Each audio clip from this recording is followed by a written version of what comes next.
Hello, my name is Jonathan Allman, and today I will be sharing with you a bit of my 3D and 2D digital art portfolios.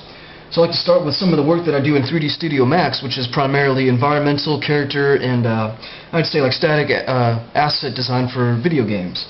Here's a mount, or a kind of a creature I created for a racing game that we made. That basically it's competitive racers, and you get to attack each other with your mount's moves. So maybe you have like this wolf kind of character here. And here's a high detail ZBrush sculpt I did.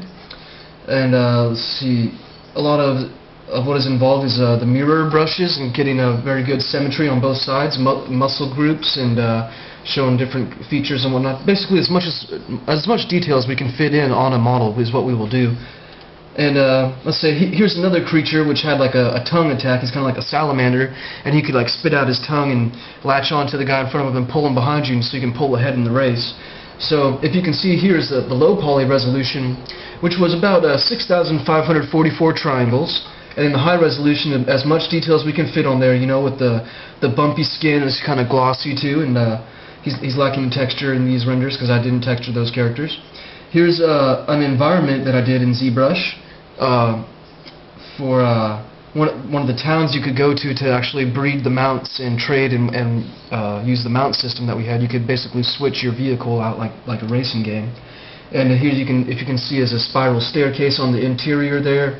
A lot of detail goes into the stonework and whatnot, and basically just a building that I did a ZBrush sculpt of. And then the low poly resolution mesh, which was only about 11,000 triangles for one building. And let's see, we'll skip on here. You can see this kind of large image here, so that you can get the full texture resolution and see how I take up space. Now, you know, looking back upon this, there's some things I could improve on my texturing, as far as the UVs go. Here's a bit of an environment I did under the instruction of Ben Mathis, who is an acclaimed game artist and also a part-time instructor at UAT. Here's a Fallout shelter I created. You can see here various textures I did at a 512 resolution, and with their normal mapping as well. Also, here's a weapon I created in 3D Studio Max primarily, 3D Studio Max and Photoshop, with a 2D normal mapping technique, with the normal maps all created in Photoshop using an NVIDIA filter. And then here's one of my favorites I created, is a robot vehicle, attack vehicle kind of guy with he had movable arms and whatnot. You can see obviously here he is rigged different ways, and or actually no, he's not. This is just one of his poses, but yeah, he's rigged different ways. And he comes with a self-illumination map, so you get this glowing effect right here. He has a specular map to show where the dirt and the dust are in his grooves and where the light penetrates through, as well as his normal mapping, which gives him this kind of bumpy texture here, this kind of shell, a scarab type of feature. Then we also have this character here, which I created initially in 3D Studio Max, then imported him into ZBrush 3, and there I sculpted him out a little bit, and then added a little bit of 2D normal mapping as well, to get this kind of woolly undergarment he has here. So this character is a low poly, only 3,313 tries, 14 tries. And then a little composition here of all that going on. You can see up close the normal mapping that we did with the rock face there, and some of the Fallout shelter blast doors.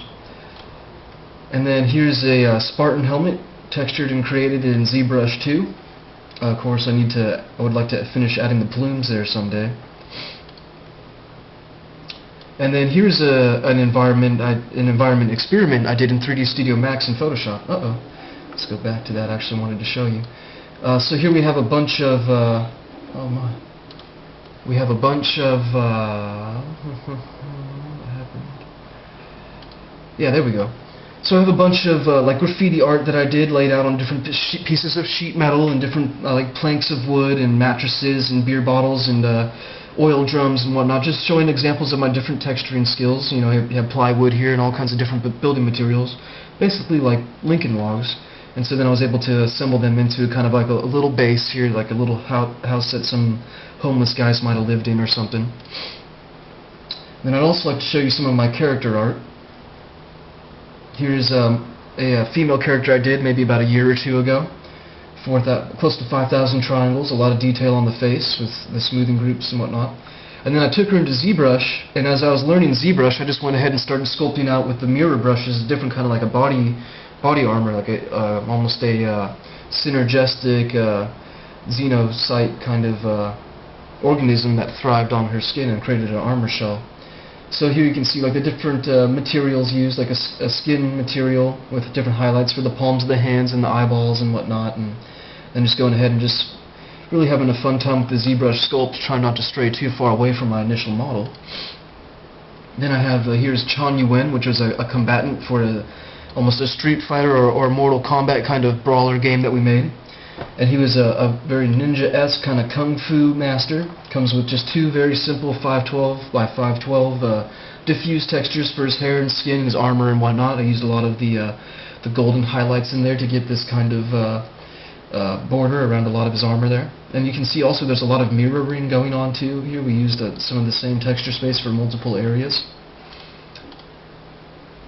And last but not least for my characters is the standard infantry for the Subsist mod, which was a zombie type of team versus team mod. So we had zombies as a third-party NPCs versus two teams of characters. And so he's a kind of heavily armored, standard type of guy with this a European kind of style about them. And that's pretty good for the 3D stuff. I'm going to show you a lot of my 2D art now, which is my personal favorite, is the texturing. So here you can see many of my textures do tile in 2 or to 4 ways, and that's good for the different environments I've done. A lot of environments I've done are fantasy-based or science fiction or actually a lot of realism. So we use a lot of photo referencing as well as painting for textures.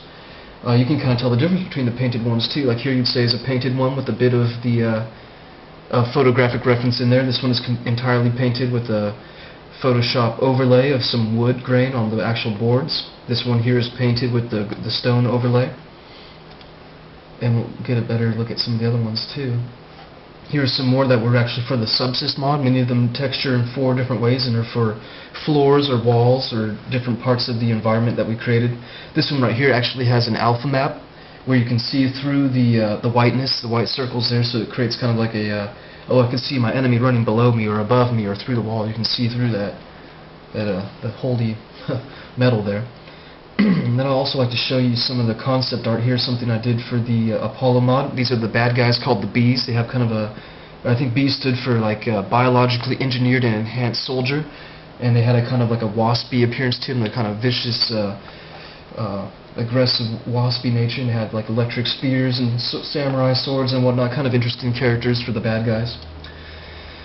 And then also, you may recognize this guy from earlier. I did a 3D model of this character here. It was the robot wasp character, kind of a jet-propelled hovercraft monster robot thing.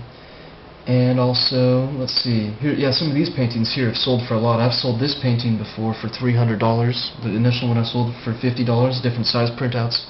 A lot of people are the big fans of my cosmic kind of divine human painting style, and so I've been recommended to open up like a tattoo parlor or like a gallery along those lines. So that's the motivation for me too, hearing that from my different fans and whatnot.